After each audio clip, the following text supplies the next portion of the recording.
Pilateso mitas ar tiesa? Važiuojam. Pilatesas nepadeda numesti svorio. Žiūrėkit.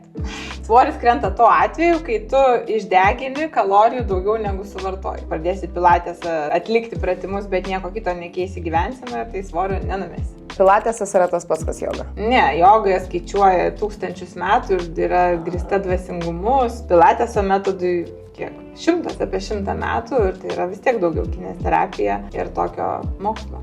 Ar užtenka daryti pilatesą kartą per savaitę, kad matytųsi rezultatas? Tiesa, aš sutikčiau, taip, tikrai taip. Pilatesas gali padėti mažinti stresą ir gerinti emocinę būseną.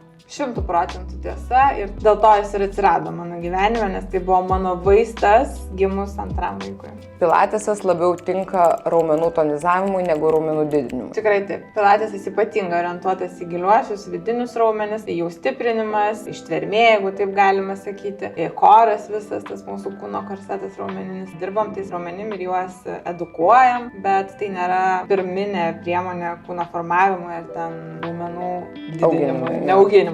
Taip.